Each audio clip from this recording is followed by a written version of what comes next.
What's up, Believe Nation? Happy weekend. I thought it was time to make version 2 of how to hit 1 million subscribers. I made my first video on this in February. At that time, I had, how much did I have? I had 569,000 subscribers. I'm now sitting at 639,000 subscribers.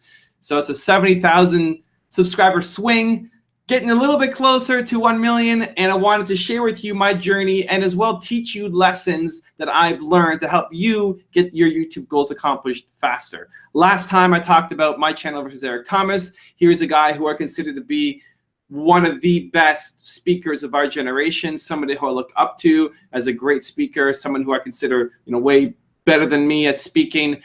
And he's having great results in the speaking world, but I'm beating him on YouTube because I'm playing better to the YouTube algorithm. And the lesson last time was you need to upload frequently. I was uploading multiple times per day, and he was uploading once a week or a couple times a week. I forget exactly how much, but the frequency was way lower compared to what I was doing, and that's why I was winning. There's a direct correlation between the number of videos that I was posting with the growth of my channel. Now, you have to post good stuff. You can't post crap. It's got to be something that people enjoy, and we're really meticulous about eliminating series that aren't performing well, and I'll probably get to that in a future video to help you guys break down how to understand if a series is working or not for you, at least how we do it. But if you're posting good stuff and you're doing it frequently, you're going to win against people who are just posting good stuff, maybe even better stuff, very infrequently.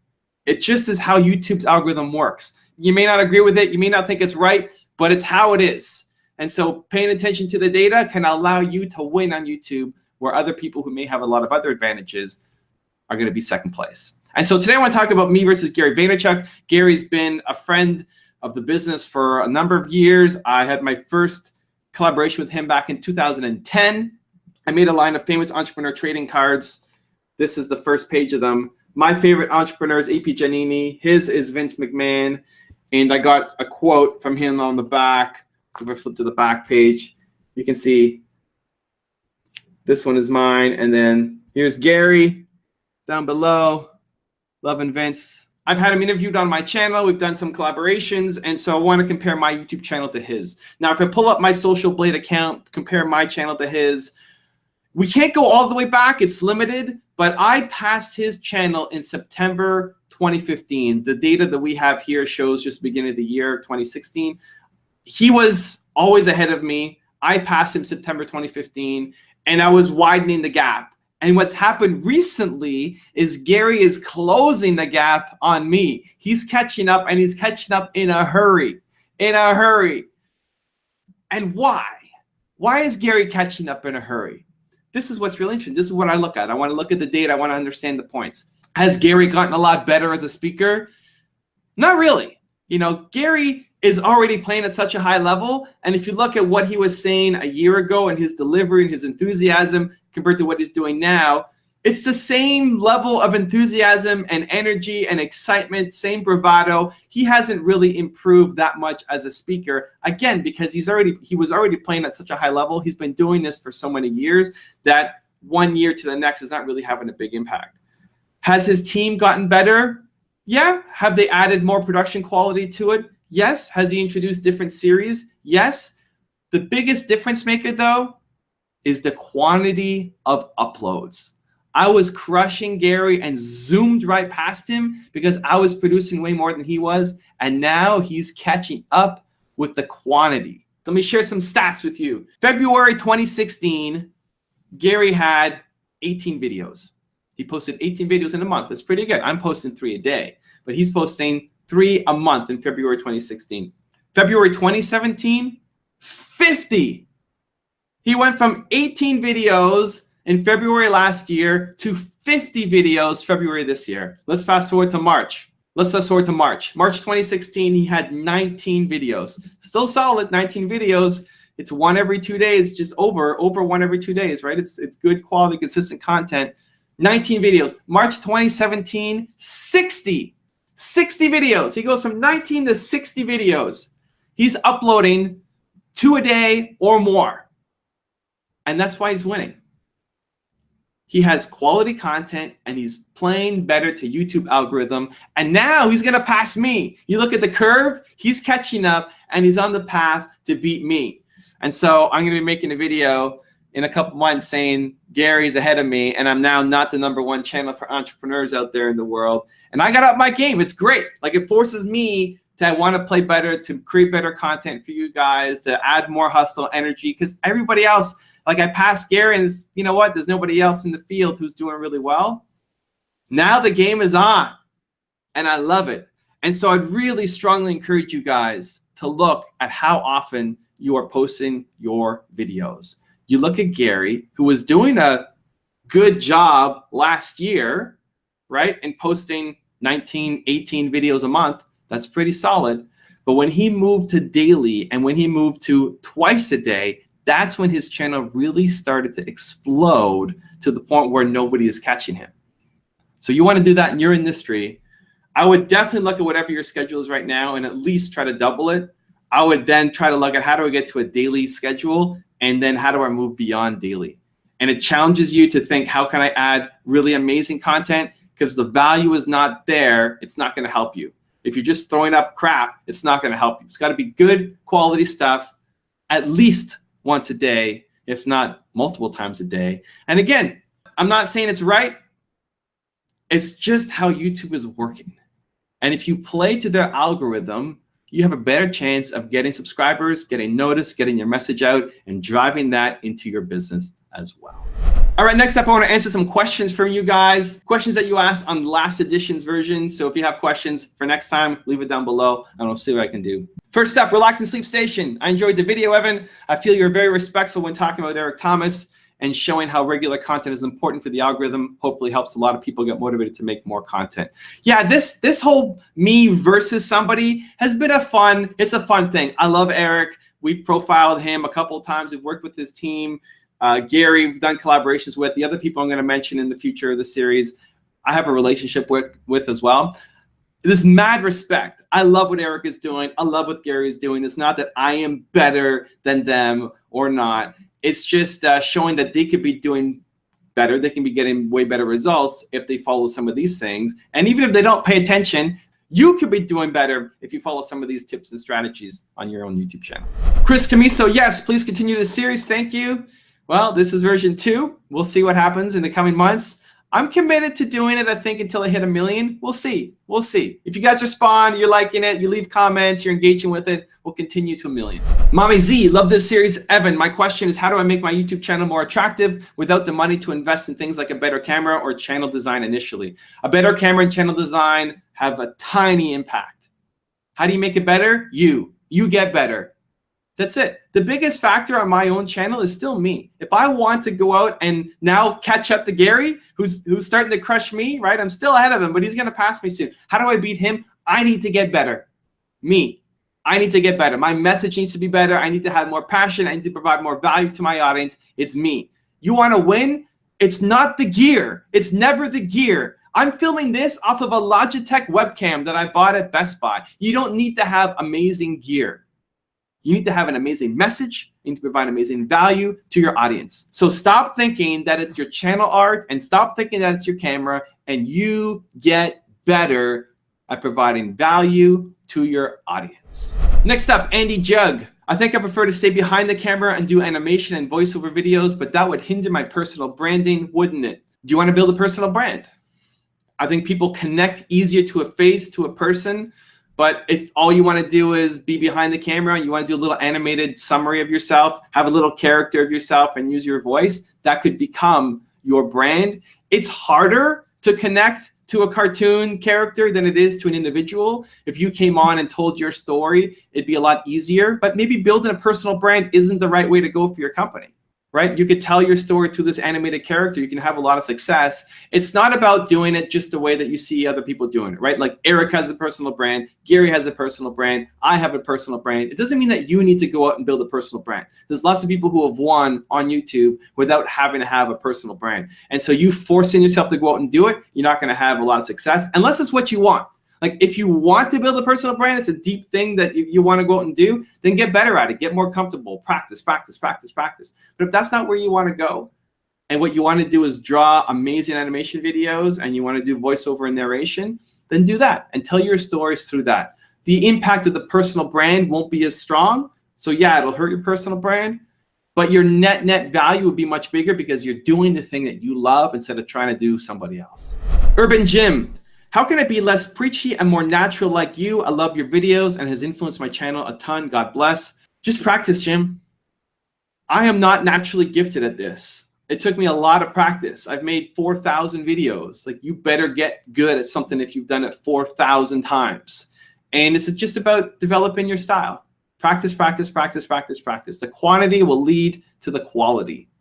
The more you practice, the more you get better, the more you consume too. I like watching different people's styles. The way somebody presents something, I maybe pick up a little bit and I apply it in my next video and see, did that fit? That doesn't feel right. If you don't like being preachy, then try not being preachy. Try to find people that have given speeches or have done something similar to what you're trying to do in a non-preachy way. If you like how I do it, you feel I'm natural. It starts with me feeling natural. I'm not here trying to impress you guys. I'm not here trying to say I'm better than anybody else. I'm trying to provide value. I care about this message. And if you feel comfortable and you feel natural, then you'll make videos where it's natural and comfortable. And that may mean taking a number of takes. Like, maybe you shoot the whole video and feel, you know what? That was preachy. I'm going to do it again. That sucked again. I'm going to do it again. And the more you get into it, the first time I find, at least when I was first starting out, the first time I felt nervous and it wasn't my best performance.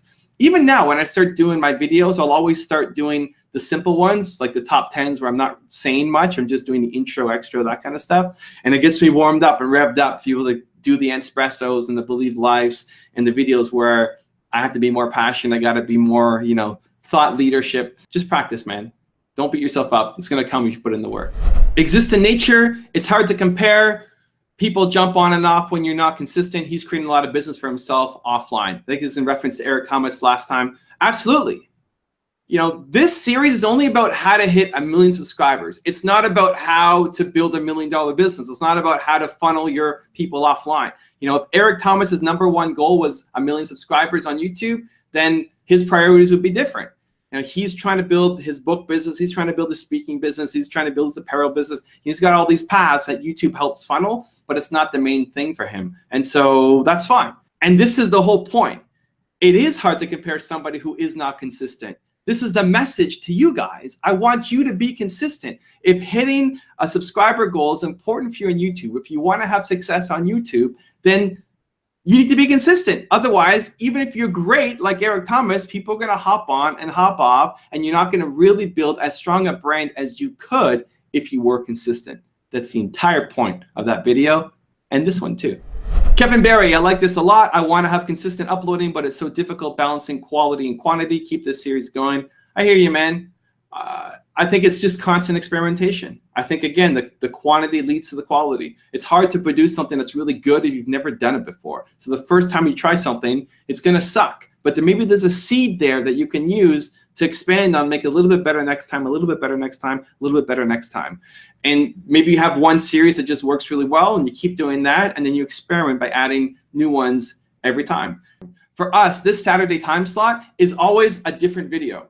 We're experimenting with 4 to 5 different series to see which one is a hit, which one takes off, that maybe we put into our regular weekly schedule instead of once a month. And so having some way to constantly test new series, new ideas, a lot of them won't work, but if you don't test, you're always going to stay where you are. You need that constant innovation, constantly working on the quantity to get to the point where you're making quality videos consistently. The idea is to get to both quantity and quality. The Universe Guru, I do 1 upload and 1 live chat a day. Do live chats count the same way in the YouTube algorithm? That's a tough one. I don't think they do as much, to be honest. I don't have a lot of data to back this up like I do for this series. It's just an intuition. When you go live, you get an immediate hit. YouTube will email out a lot of your subscribers. They'll promote it across all your videos. So you get all of these people coming on to join you live. I feel like the live stuff dies down afterwards, though. I don't know. I feel like it doesn't get as much promotion, doesn't get as much benefit. It may just be because in a live video, there's a lot of dead time, and then people aren't as engaged in watching the replay. Maybe that's it. Maybe that's why they just don't do as well.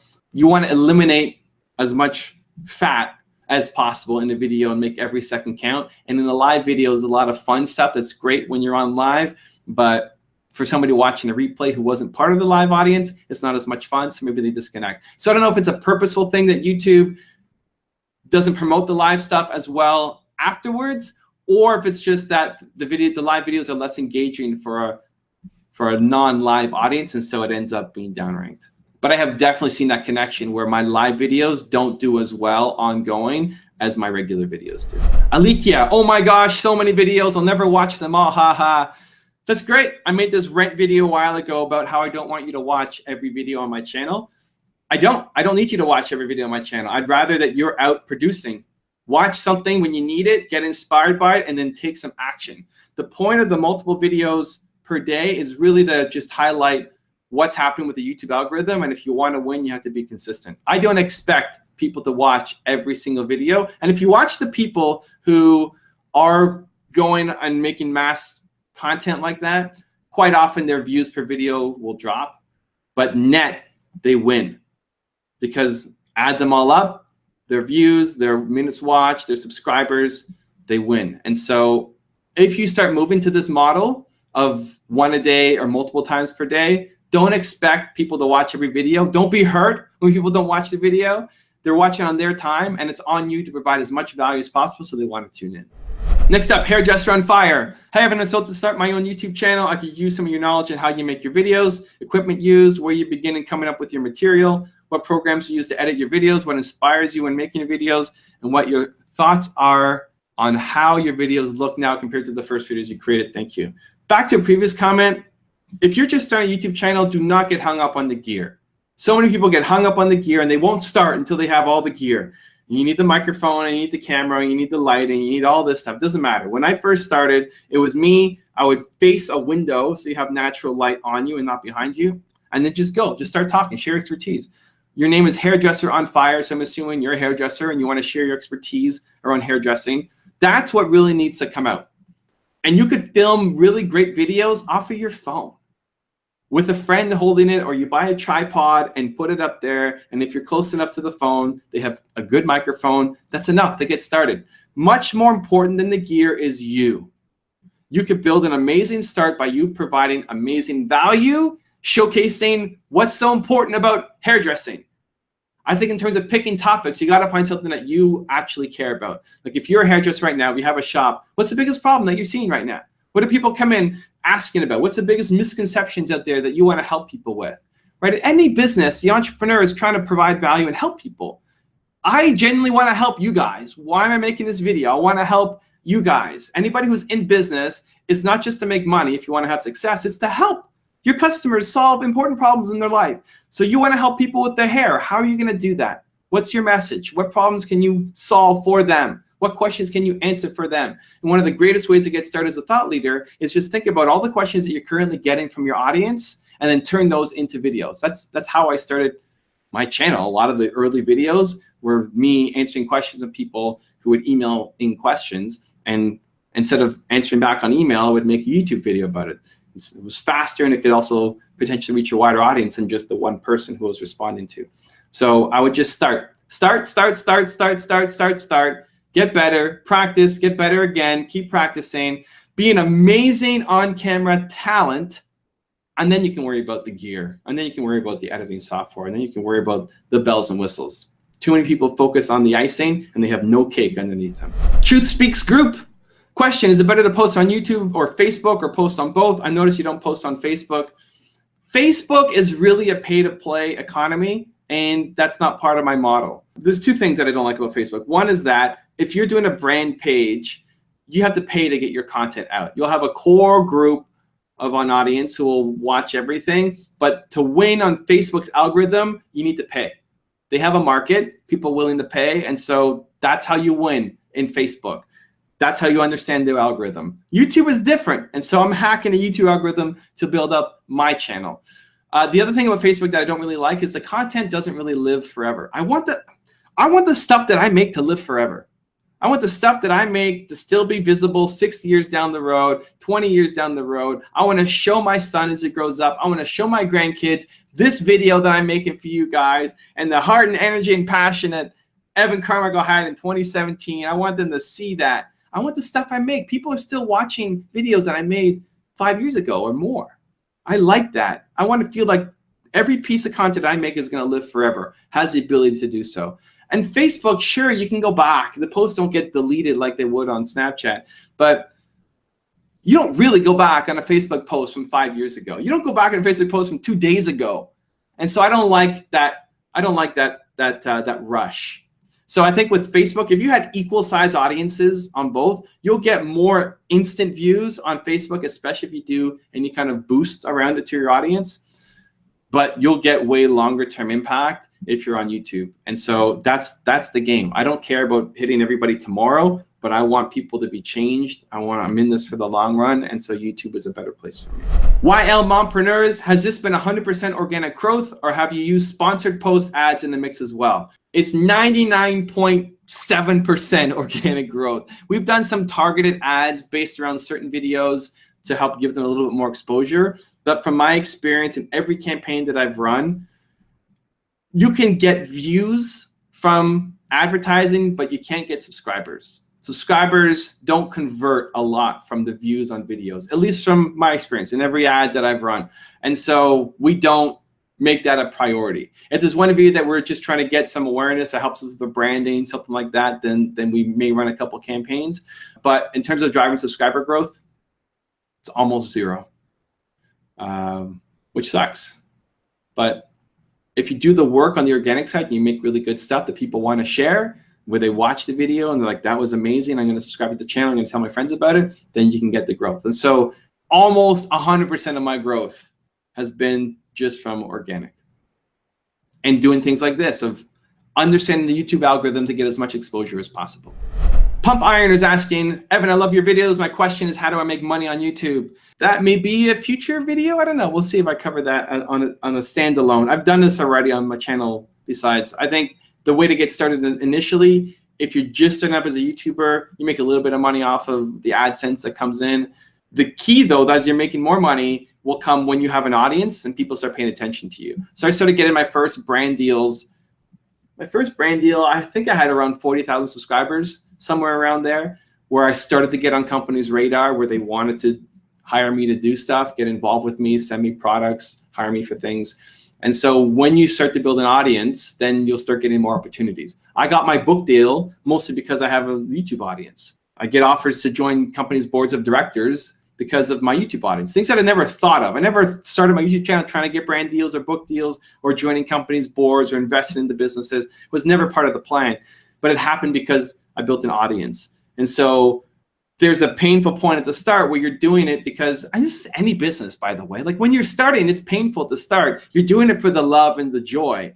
There's no company where you just start and you're instantly successful. There's a lot of heartache and pain and blood and sweat and working on the quantity to get to the quality, right? That then leads to you having opportunities. If you sell an offline product, so, you know, trying to dance salsa, YouTube is not our main focus, but when we make YouTube videos, that helps promote an offline business.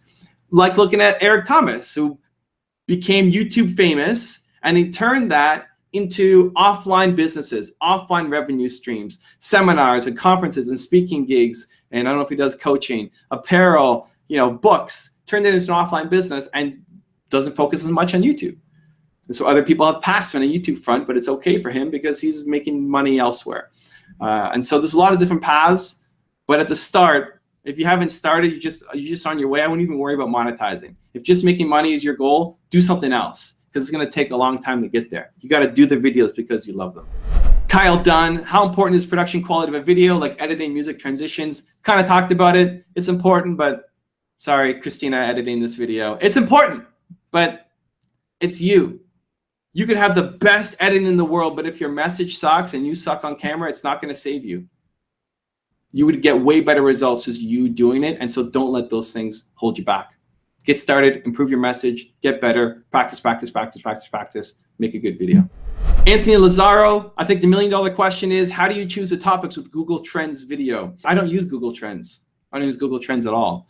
Most of the topics come from what you guys are asking for. So when I'm doing a top 10, when I'm doing Believe Life, when I'm doing Mentor Me, you know, they come from what you guys have been asking for, what's already popular on the channel. Our top 10s, for example, we have 3,000-ish requests for top 10s to do. We look at what the most popular ones are. So what are the names that have been put up? who's been mentioned the most, and then we start looking, can we get enough content on them? Some, there's not enough content, so we can't do it. But that's how we pick it. And the topics for other videos are usually based on what you guys are asking for, or something that I want to make this series. I wanted to make a video on it. Nobody's saying, hey, make a video series on how to get 1 million subscribers. I just wanted to do it.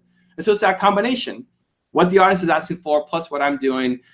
We don't look at Google Trends and saying, hey, what's happening right now, and let's try to just ride this wave out. It's definitely a model, and maybe that's a blind spot for us. It's just not how we've achieved our growth.